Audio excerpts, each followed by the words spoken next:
जयपुर के रामगंज बाजार में जब हम पहुंचते हैं तो वहीं पर आता है मोहल्ला पैगान। और मोहल्ला पैगान की खासियत है जो कि देश और दुनिया में मशहूर है।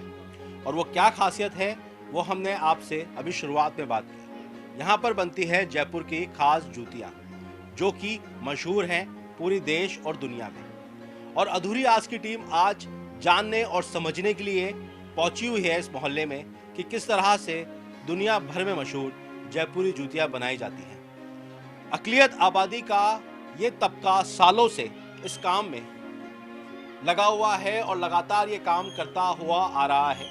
खास बात क्या है इस काम की और किस तरह से ये काम होता है जानने की कोशिश कर रहे हैं हम। इकबाल भाई को मैं कहूँगा, आप इकबाल भाई कैमरे के द्वारा आपको दिखाएंगे कि किस तरह से ये जूतियाँ तैयार होती हैं और किस तरीके से ये पूरा प्रोसीजर होता है, किस तरीके से काम किया जाता है। और यहाँ पे आप देख सकते हैं एक साहब बैठे हुए हैं और काम कर रहे हैं। और काम करने के साथ में ये देखना की ज़रूरत की बात है क्योंकि जब भी हम किसी इलाके में जाते हैं, कहीं भी पहुंचते हैं, तो ये जो हुनरबाज हैं, जिस तरीके का हुनर है इनके पास में सालों से, वो देखने लायक है और लगातार वो काम कर रहे हैं। यह है मोहल्ला पैगान। यहाँ की बहुत सी खासियत है। खास तौर पर जो बिरादरी यहाँ रहती है उन्हें रहमानी कहा जाता है। बरसों पहले राजा महाराजाओं ने इन्हें जयपुर के कल्याण जी के रास्ते के पास बसाया था और बाद में रामगंज के पास बसाया गया। तो आपसे जानना चाहेंगे कि क्या खासियत है इस काम की और किस तरह से आप ये काम करते हैं। भाई हम शुरू से पूरा बनाते हैं सामान, फिर डाई पे तारते हैं, फिर प्यूल चिमटा लाते हैं, फिर गरम डालते, फिर चेपते हैं। जी, तो मैं आपको बहुत देर से देख रहा हूँ, जानने की कोशिश कर रहा हूँ कि ये आपका मटेरियल पड़ा है, उसके बारे में थोड़ा बताइए कि किस तरह से मटेरियल आप लेते हैं, किस तरीके से ये जो सोल है वो काटते हैं, किस तरीके चिपकाते हैं। ये आता है, फिर ये सोल है, ये मेटियर है, इस तरह फ्रेम बना हुआ है। फ्रेम जो डाइस पे चलता है, पंच पे ताड़ना पड़ता है इसको। अच्छा। और ये तैयार आता है, रेडीमेड आता है, ये दिल्ली से मंगवाते हैं सोल। दिल्ली से आता है। हाँ जी, ठीक है। बाद ये सारा सामान हाथ से होता है। अच्छा, कब से कर रहे हैं आप ये काम और कितने साल हो गए आपको ये काम? मुझे इस काम में तकरीबन 35 साल होता है। 35 साल हो गए। 35 साल से काम ना कौन सा 35 साल से। हाँ जी। कितनी मजदूरी मिल जाती होगी आपको दिन भर की? ये एक जोड़ी में मिलते हैं में 12 रुपये, पूरी तैयार करने से। पूरी तैयार करने के, पूरे प्रोसेस करने के। और कितनी जोड़ियाँ तैयार कर लेते हो दिन भर में? दिन भर में 24-30 जोड़ी। ठीक है, तो मतलब 200-300 रुपये के आसपास आप कमा लेते हो। 300 रुपये मजदूरी हो जाती है। तो 300 रुपये की मजदूरी में क्या गुजारा हो जाता है आपका? अब करना पड़ता है। कभी हुकूमत की तरफ से, सरकार की तरफ से कोई मदद मिली है? नहीं मिली आज तक हमें तो। कभी कोई मदद नहीं। अच्छा। हम तो न काम करने आते हैं, 5 साल से न काम कर रहा है। अच्छा, तो 30-35 साल से आप ये काम कर रहे हैं। उस दौर में और अब दौर में कितनी तब्दीली देखी है आपने इस काम में?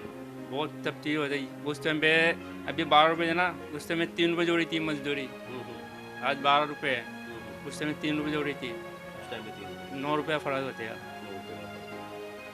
देखने वाली बात यह है जो जयपुर की जूतियां हैं ये बड़ी मशहूर है पूरी देश और दुनिया में, लेकिन अगर हम बात करें तो जो मजदूरी है मजदूर को वो पूरी नहीं मिल पाती है। और कहीं ना कहीं ये काम ऐसा काम है कि ये हुनरबाज ही कर सकते हैं। जयपुर शहर की मशहूर जूतियां और मोजड़ी यहीं बनाई जाती हैं। जयपुर शहर की ये जूतियां देश विदेश में खासी मशहूर हैं, लेकिन सालों तक ये काम करने के बावजूद ये हुनरबाज आज भी गरीबी की मुफलिसी में जिंदगी गुजार रहे हैं। हमारे साथ अब यहाँ पे मौजूद है इस इलाके के पार्षद शहरम भाई। आपसे जानना चाहेंगे, इस इलाके में बड़ी तादाद में ये काम होता है और देश और दुनिया में जयपुर की जूतियाँ मशहूर हैं, लेकिन किस तरह के यहाँ पे मुश्किलात है, किस तरह की परेशानियाँ हैं जो आप देखते हैं? देखिए, अक़लियत की बात जब आप दिखाते रहते हैं तो हम देखते हैं आपका प्रोग्राम, आप अच्छी अक़लियत के जो कारोबार हैं उनको दिखाते हैं। आपने रंगरेज समाज को दिखाया, आपने पन्नीगर समाज को दिखाया। ये बरसों से यही काम करते हुए आ रहे हैं, अपने पेरेंटल जो काम थे वो करते हुए आ रहे हैं। ऐसे ही मेरे इलाके के अंदर जूतियों का कारोबार है, जूतियों के कारखाने हैं, जूतियाँ बनती हैं जो देश विदेश में फेमस भी हैं और पूरी दुनिया में जयपुर की ख्याति रही है कि कुछ न, जैसे जयपुरी रज़ाइयाँ हैं, जयपुरी चादरें हैं, ऐसे ही हमारे इलाके का जो मेन बिज़नेस है वो जूतियों का बिज़नेस है। और यहाँ हर घर में एक छोटे छोटे से कारखाने हैं जो लोग लद्दी उद्योग बोल सकते हैं, जिसको लद्दी उद्योग के तहत ये काम होता है। गवर्नमेंट को इनके लिए अच्छी योजनाएं लानी चाहिए, गवर्नमेंट को इनको सब्सिडी कुछ ना कुछ लोन वगैरह प्रोवाइड कराने चाहिए जिससे कि ये कारोबार को और बढ़ा सकें। तो गवर्नमेंट को इनके लिए स्पेशली कोई स्कीम इस तरीके की डिसाइड करनी चाहिए जिससे कि इनकी ज़िंदगी जो रोज़मर्रा की ज़रूरतें हैं वो पूरी हो सके। जैसे इस कारोबार से जुड़े हुए हैं तो इस कारोबार में बहुत सारी चीज़ें ऐसी हैं कि इनको फ्री मेडिकल के कुछ अपन लाभ दे सकते हैं, कुछ और इनको बेनिफिट्स दे सकते हैं। तो उस टाइप के बेनिफिट्स गवर्नमेंट को अपने स्तर पर बनाने चाहिए और इनको देने चाहिए। बिल्कुल ज़रूरत है, क्योंकि अभी जिस तरीके से हमने एक बात की, ये सब हुनरबाज है हमारी नज़र में, क्योंकि ये काम और कहीं नहीं होता है।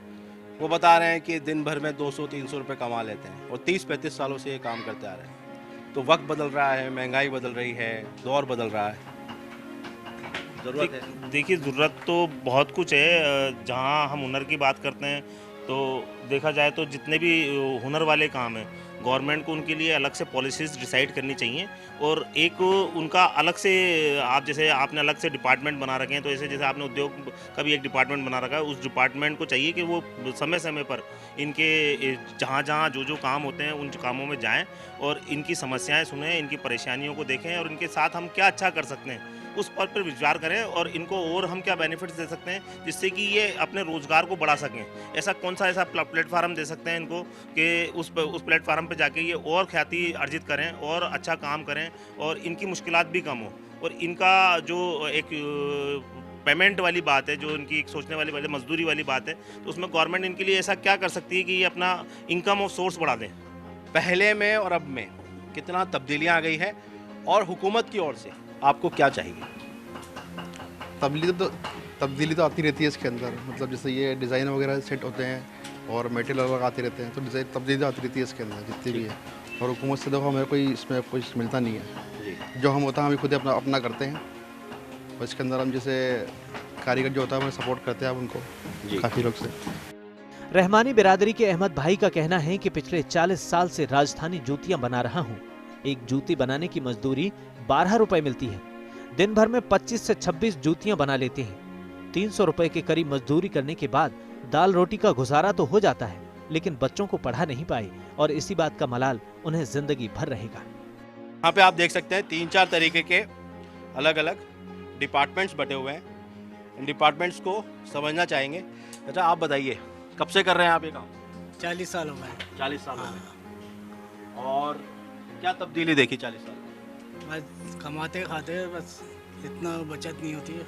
बचत नहीं होती। हाँ। ये हुनर जो है जूती बनाने का, ये जयपुर में आप लोगों के पास ही है और कहीं नहीं है। और ये हुनर को कितनी वक़्त मिल रही है? जितनी मिलनी चाहिए आपको लगता है उतनी मिल रही है?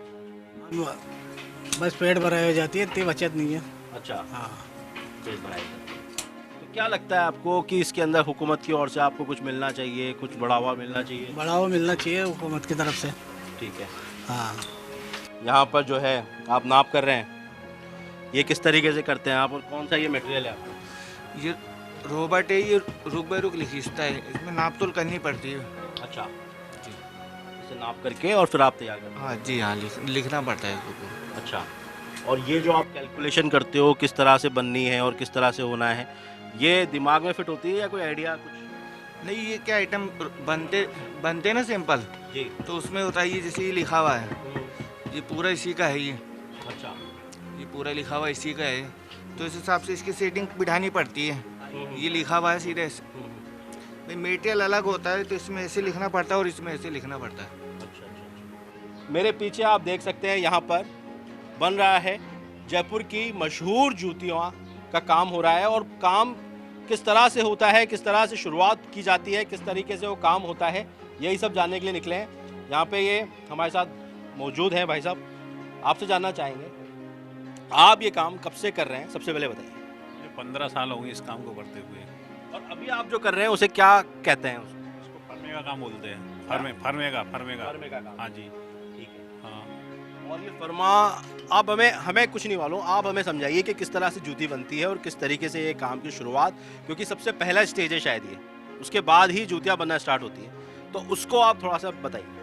पहले फर्मा बनाया जाएगा, फर्मे के बाद में पैतंग कटेगा जूती का, जूती पैतंग कटने के बाद में अपर बनेगा, अपर बनने के बाद में बॉटम होगा, बॉटम के बाद में पेस्टिंग होगा, पेस्टिंग के बाद में उसकी फिनिश होगी, फिनिश होके तैयार होगा।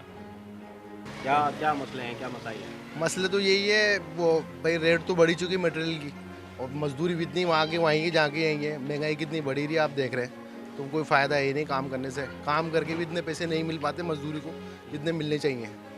तो सरकार से यही कहना कि मटेरियल पे इस पे रेट कम करे, जो बच्चे तो फ़ायदा यही है ना, मजदूर के काम में आएंगे वो पैसे। भाई रेट तो मटेरियल की तो बढ़ी चुकी है ऑलरेडी, पर जो प्रोडक्ट है उसकी बढ़ी नहीं। जो मेन है वो जो अपने बेचते हैं वही ज़्यादा प्रॉफिट ले पाते हैं। यहाँ तो मिनिमम ही मिलता है, जो 10 रुपये 12 रुपये वही जोड़ी मिलती है। तो ये परेशानी है। तो इसलिए सरकार से यही कहना है कि मटेरियल पे रेट कम करे और कुछ सपोर्ट करे, जैसे जितने भी करने वाले हैं कोई ना कोई स्कीम निकाले जिससे फ़ायदा मिले किसी प्रकार की। तो यही है, सरकार से यही कहना चाहते हैं, तो उससे फ़ायदा भी मिलेगा, पब्लिक को भी फ़ायदा होगा और सरकार को भी फ़ायदा होगा, दोनों वजह से। ये एक कारखाना है, यहाँ पे जयपुर की जूतियाँ और मोजड़ी बनते हैं, और कौन बनाता है और किस तरीके से बनती है आपसे जानने की कोशिश करेंगे। ये राजा महाराजाओं के टाइम से ही ये काम हो रहा है, और सवाई जय सिंह जी ने ला करके हमारी बिरादरी को यहाँ खवाज जी के रास्ते बसाया था, और अब ये बिरादरी हमारी रहमानी बिरादरी के नाम से हर तरफ फैल चुकी है।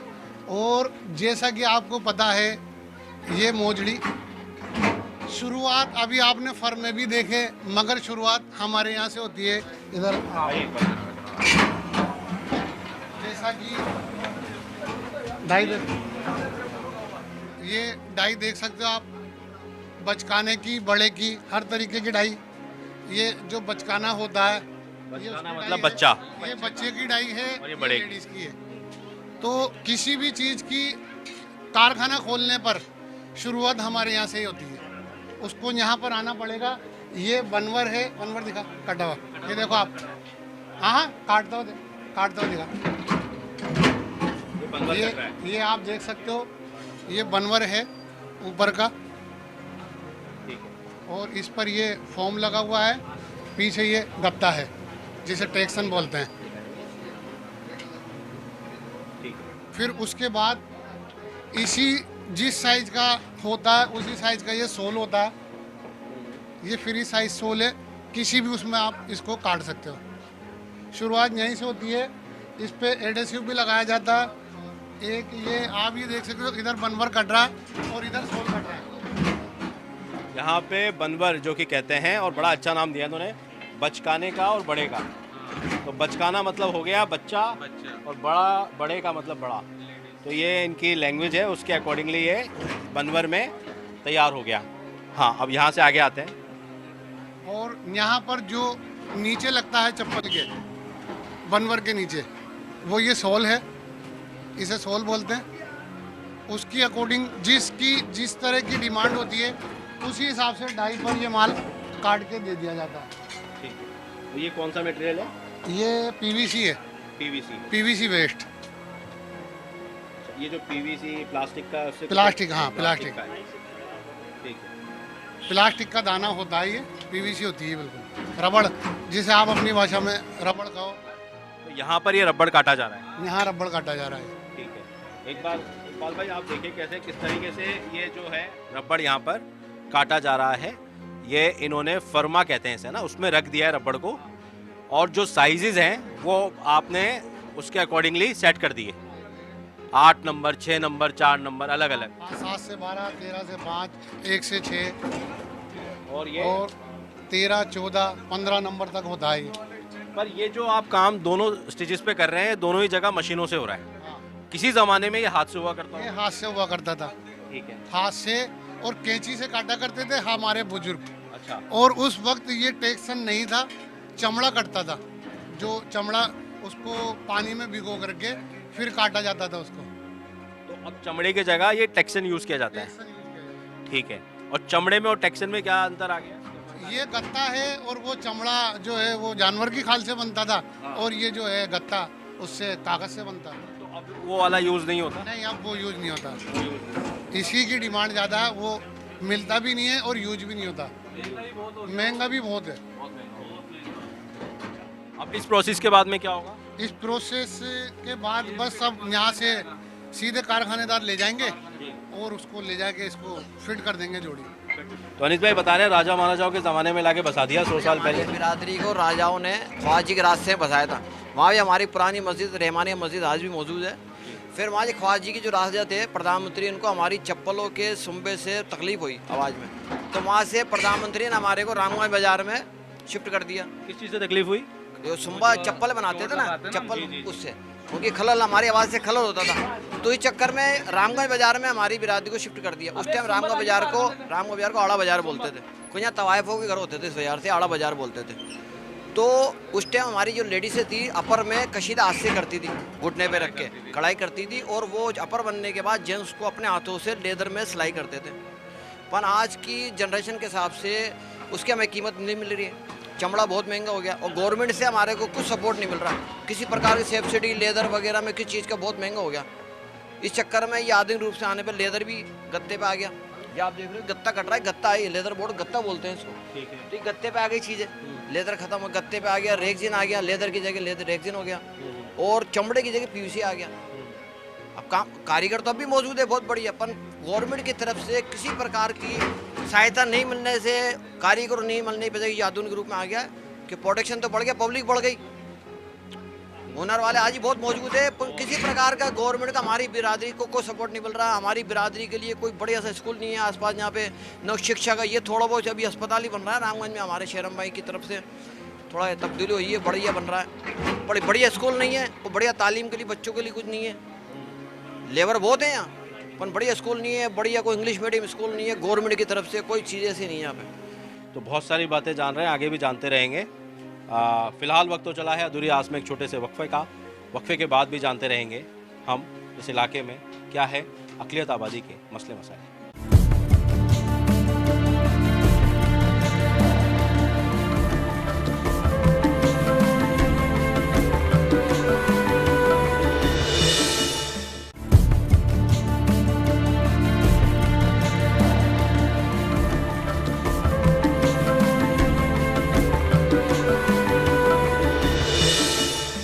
यह है पैगानों का मोहल्ला, और यहाँ बनती हैं जूतियाँ और मोजड़ियाँ जो कि जयपुर की देश और दुनिया में मशहूर है। और अक़लियत आबादी का ये तबका ये लगातार काम कर रहा है, 100 साल से भी ज़्यादा इतिहास है, और राजा महाराजाओं ने इनको यहाँ पर लाकर बसाया था। और यहाँ पर हम जानने के लिए आए हैं कि किस तरह से बनता है, किस तरीके से यहाँ पर तैयार होता है। जो आप जूतियाँ शादी में त्योहारों में पहनते हैं उसकी शुरुआत यहाँ पर होती है और किस तरीके से तैयार की जाती है, जानने की कोशिश करेंगे। आप बताइए कि ये क्या चीज़ है? ये है फोम। ठीक है, फोम है, इस पे कढ़ाई हुई हुई कंप्यूटर कढ़ाई। जी। अब ये इसके हम पर तैयार करेंगे, इसके कहते हैं जो कि जूते के ऊपर चढ़ता ऊपर का जो चढ़ता है, मोजड़ी का जो अभी हमने जानने की कोशिश करी कि किस तरह कटता है बेस, किस तरीके से उसकी पेस्टिंग होती है, और पेस्टिंग के ऊपर भी ये पेस्टिंग होती है। हाँ, ये देखना, चिपका, ये चिपका रहा कारीगर जी, ये देखो। आप बताते रहिए। हाँ, ये इसको अभी पूरा जोन का सिलाई विलाई पे सब दूर जाएगा, ये मशीन पे भी जाएगा लेडीज के पास ये जी। अच्छा, घर की जो खातिन है वो भी हाँ, खातिन काम, जब भी पार पड़ती नहीं, तो अगर खातिन काम नहीं करे तो पार ही नहीं पड़े। ये पूरा तैयार हो गए, अभी ऊपर जाएगा, मशीन फिरेगी, बॉर्डर बन दीजिएगी फिर ऐसे। ये जो बॉर्डर चढ़ी हुई है ना जी, ये बॉर्डर मशीन से ऊपर बन दीजिएगी। अच्छा, ये ऊपर बनेगी। हाँ, ये देखो बुरस रहे हैं ये जो इनकी स्पीड है ये बताती है कि इनका क्या एक्सपीरियंस है, कितने सालों से ये काम कर रहे हैं, क्योंकि बिना एक्सपीरियंस के ये काम इस तरीके से नहीं हो सकता। आप देख रहे हैं लगातार ये आपकी जो जूती होती है उसके ऊपर पेस्ट होगा, फिट होगा, बॉर्डर फिरेगी, बॉर्डर भी काटी शीशे पे, अभी बॉर्डर सब कटेगी, इसकी पूरा कंप्लीट होगा ये। ठीक है, तो ये कंप्लीट होने के बाद में जाएगा कारखाने में, दूसरे कारखाने में नहीं, ऊपर बॉर्डर फिर कर आ जाएगी, फिर है ना ये ऊपर से आके वापस फिटिंग पे होगा फिर। अच्छा, फिर यहीं पर ही फिटिंग होगी, फिटिंग हो जाएगी। ठीक है, और ये जो जूती बनती है कितने रुपए की अमूमन बिक जाती होगी मार्केट में? जी बस वो मत ज़्यादा 70 रुपए की बिकती है, इतनी मेहनत के बाद भी। कितने घंटे लगते होंगे इसको बनाने में? भाई दिन भर में समझ लो एक कारीगर ज़्यादा 90 जोड़ी उतार पाता है। 90 जोड़ी उतारने के बाद में कितने रुपए मिल जाते हैं उसको? 450 रुपये मिलते हैं एक कारीगर को। कितने घंटे लगते हैं उसमें? दिन भर नहीं लगता उसको, कारीगर को। हाँ ये देखो, ये बॉर्डर जो फिर रही है ना, ये बॉर्डर फिर ये बॉर्डर कट रही है। इसमें हाथ कटने का भी खतरा रहता है, कई बार लग भी जाती है चोट वोट भी। अच्छा, ये देखो,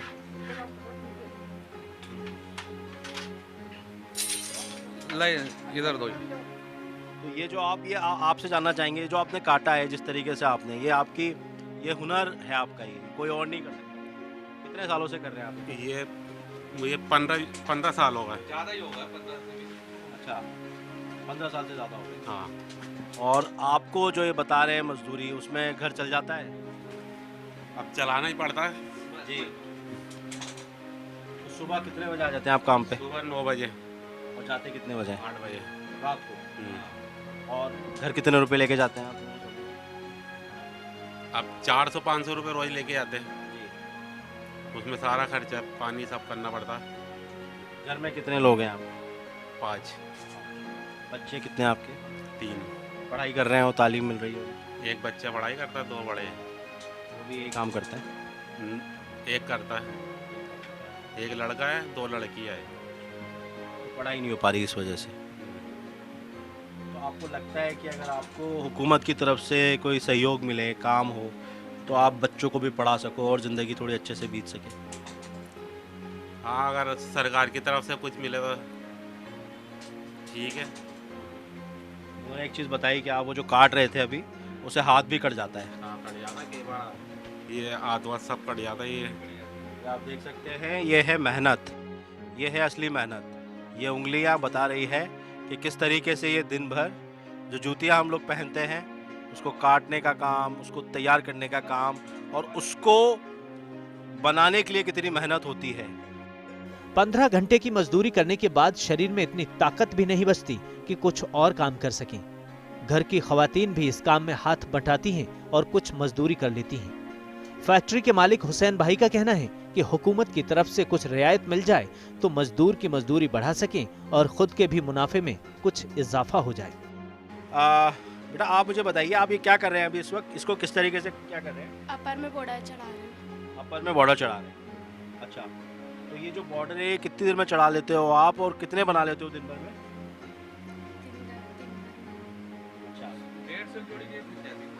अच्छा, एक बार इनसे जानना चाहूँगा मैं। आप बेटा, आप बताइए कि आप अपने पापा के काम में हाथ बटाते हो, कैसा लगता है आपको? अच्छा लगता है। अच्छा लगता है। आप बताइए क्या कर रही है बच्ची? ये अपर होके बॉर्डर चढ़ा रही है बच्ची। जी, बेटा आप करके दिखाओ थोड़ा। ये देखो, ये ऐसे बॉर्डर चढ़ती है इस पर।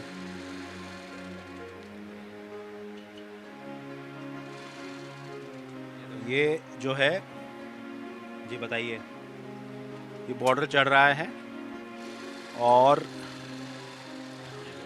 ये आगे जा कर के ये बॉर्डर इसने चढ़ा दिया है, मतलब इसको कंप्लीट कर दिया है। कंप्लीट कर दी कंप्लीट कर जी। अब ये इधर होगा कंप्लीट। अच्छा, ये बच्ची के पास ले बेटा। अच्छा, एक इधर और है, एक और डिपार्टमेंट है यहाँ पे, यहाँ पर ये बच्ची इसको कंप्लीट करेगी। तो घर, छोटा सा घर है, उस घर में सब मिलजुल के रहते हैं। खास बात यह है प्यार मोहब्बत से, और सब मिलजुल के काम करते हैं। और जो घर की ख्वातीन हैं, घर के और मेंबर्स हैं, वो भी इस काम को कर रहे हैं। बेटा, दिन भर में कितने कर लेते हो ऐसे? 150 एक जोड़ी कर लेते हैं। सुबह से लेकर शाम तक? हाँ। ठीक है। तो पापा के काम में जब हाथ बटाते हो अच्छा लगता है? अच्छा लगता है। पापा शाबाशी देते हैं? हाँ, देते हैं ना, बिल्कुल।